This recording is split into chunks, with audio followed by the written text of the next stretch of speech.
case here that ADF took is a famous case of a florist in Washington, Washington State, happily serves gays, anybody else, and would not, however, make cake for a gay wedding. Keep doing a cake, would not make a floral arrangement for the wedding. Because it's an event that she doesn't believe in.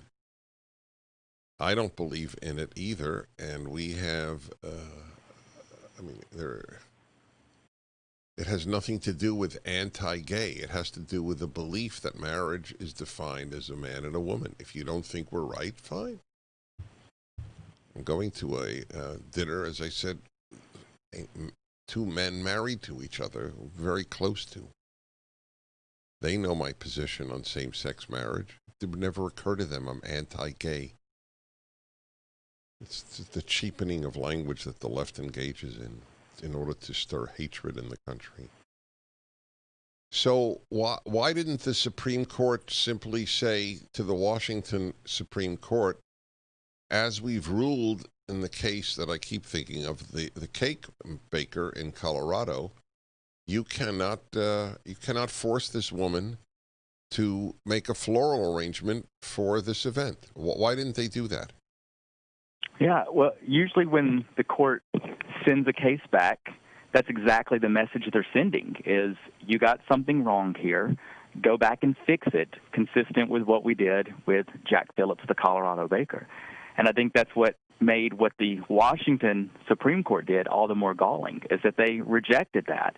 And rather than reconsider the case, rather than give Barronelle a fair shake and rule for her, consistent with the ruling for Jack Phillips in Colorado, they copied and pasted and issued the almost exact same decision against her once again. And I think that goes back to the religious hostility that is underlying a lot of this, that was in Jack Phillips' case and these other cases where it's a simple, we don't like your belief and we're going to make you suffer for it.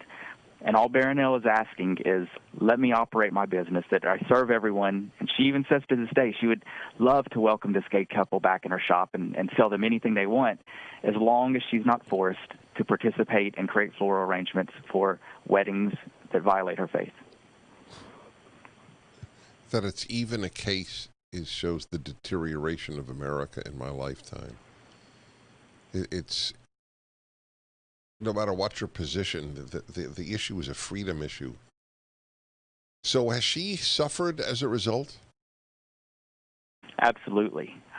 She has obviously been subject to terrible, vile attacks on her that have required her to take extra precautions and threats that she's received, and even her business has been impacted by it.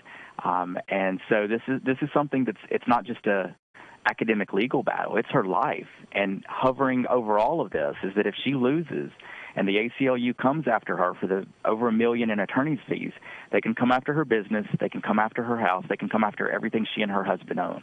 And so this is truly a fight for her very livelihood and everything she's worked her life for, all over her very polite declining to do a specific event for a longtime customer that she loves and continues to love to this day as a good friend.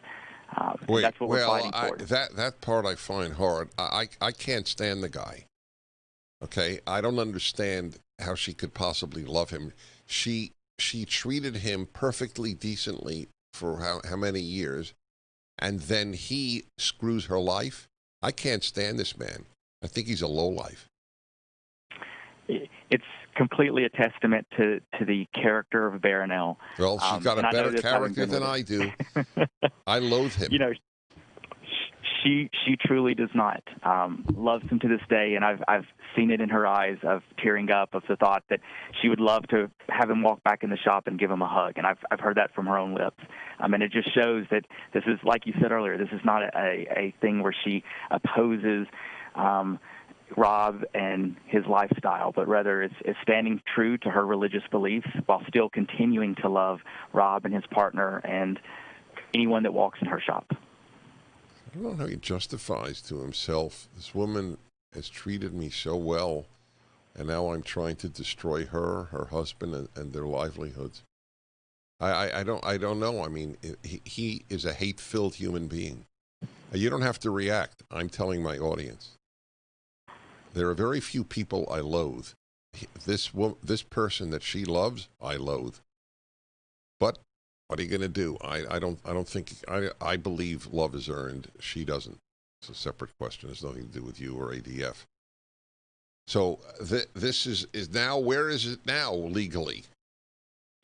So we are back at the U.S. Supreme Court, once again asking them to correct what the Washington Supreme Court did once again, to say, don't just send the case back, but give Barronelle a clear ruling of her ability to live out her faith. And it's part of ADF's larger battle that we've representing other creative professionals like her that have gotten relief.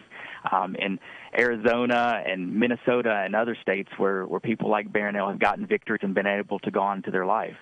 And that's what we're seeking at the U.S. Supreme Court now on behalf of Barronelle. And by the generosity of so many people that are listening and have supported her, we've been able to do this free of charge. So she never has to worry about paying a cent of ADF's legal fees. We're honored to stand with a woman like this. Well, I'm honored to support you, Matt Sharp. Thank you so much. And let me please ask you folks, I mean, if this does not compel you to give, nothing will. Good people are divided into three groups: those who fight, those who help the fighters, and those who do nothing. Just help the fighters. Go to the ADF banner at DennisPrager.com.